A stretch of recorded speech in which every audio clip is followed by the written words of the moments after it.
So can we talk about Twitter for a second? I must confess, I get all the other ones, I don't get Twitter for business applications. How many people don't get Twitter?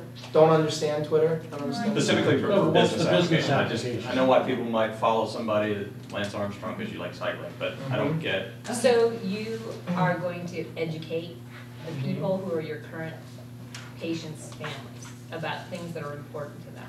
So when Julie and I were first talking about what could Twitter do for the chamber, I said, imagine the newsletter split up into little pieces. So we're having a chamber mixer next Wednesday. That goes out as a Twitter. As we talked about, I'm going to read my text things more than read my email. So in your case, it could be about an open house. It could be about a new hire. It could be about a new renovation. It could be education about, did you know vitamin D levels are now a real problem, and consider checking. You know, it could be a whole bunch of different things in terms of educating and updating people on things that you might have done by phone, by newsletter, that sort of thing. Do you send, how do you communicate with your... I don't know. In my business, I don't think people would have a reason to quote follow me. I mean, I just... You never know. I mean, people who are taking care of their elderly parents might want to like see if anybody else is going through that, what they're going through, and you could like...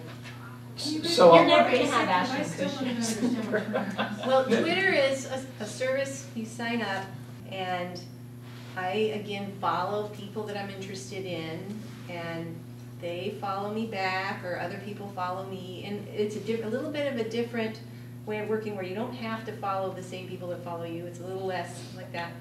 And then I'll go in there and just say something that I think my followers would be interested in, and then read what other people And are it goes saying. to all of them, you don't it's not selected? No, it goes to Like when you email, goes you to send everybody. it to this list It of goes people. to everybody, and it also is available to the entire rest of the world. There's nothing Searchable. private. So Google actually searches tweets now. Let me give 3 real examples of how people can use Twitter, right? And I'll draw from different examples. So there's a lot of local businesses, let's say restaurants. Does anybody have a restaurant here? Okay. So you can put a little sign at the cash register that says follow us on Twitter, right? So there's a very famous pizza parlor in New Orleans that made a giant billboard that said follow us on Twitter. Well, they got thousands of people following them. So what do you do? Okay, now I have thousands of people following me on Twitter. What do I do with that? What do you think they tweet about? They tweet about coupons and specials and deals. Monday night it's slow, so we're going to send out buy one pizza, get the second pizza for free. And their followers get this, and a lot of them come back in and say, hey, I saw you just tweeted this thing. I want my coupon. Here it is, right here on Twitter. So that's one way. That's one very clear way. The other way is, how many people remember the Miracle on Hudson? Right? The plane that landed, Sully, right? Amazing, unbelievable thing. Who broke that news story? Twitter. Why did Twitter break that news story? Because somebody on the plane had a cell phone and had Twitter and said, holy cow, we're landing in the Hudson.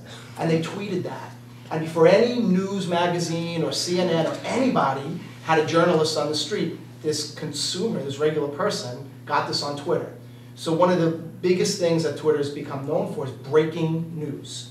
So people now they follow CNN on Twitter. But another very prominent reason that people use Twitter is it's the fastest way to get the word out about something. I could say I have an opening at 3 o'clock today if anybody needs their hair done. I can also do that through calls. Through texting. So I'll do one more quick way on this, which is the way I think many business people, and maybe many of you in the room would actually use Twitter, and Kim mentioned it, which is establish your reputation as an expert. So FanMinder uses Twitter.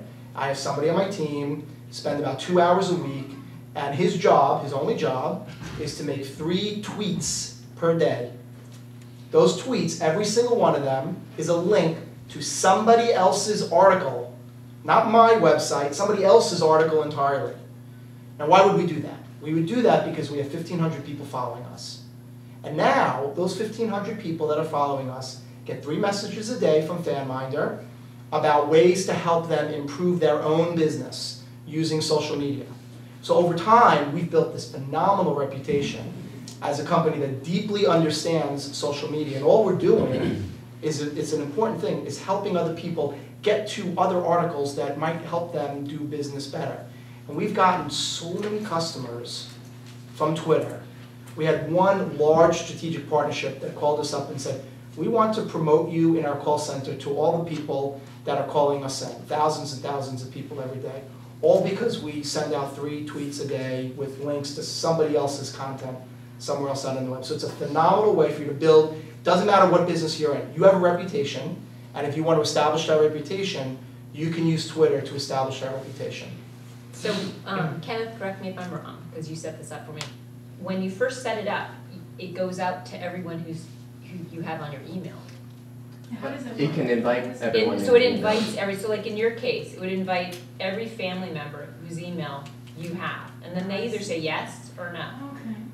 So that's how it gets started. It's not like you gotta wait for people to take an interest. You can certainly have the thing up that talks about it. But then if you once or twice a day talked about, like I said, the vitamin D, low vitamin D associated with depression, especially in the elderly. Did you know? You know, and then link to whatever.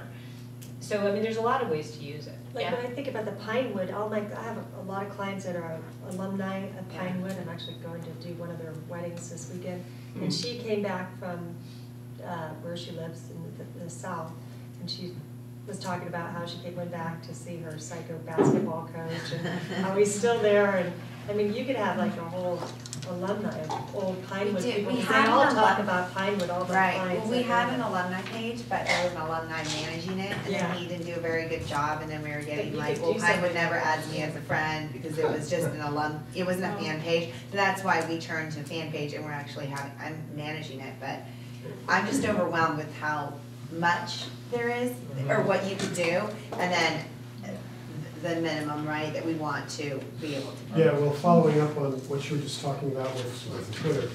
So if you have a business page, a fan page, and you do the tweet, does it automatically link your web page? I presume is represented in your fan page, so that when your guy does the tweet, not only does his name appear, but the link to your website as well, so people can backlink to that in some way?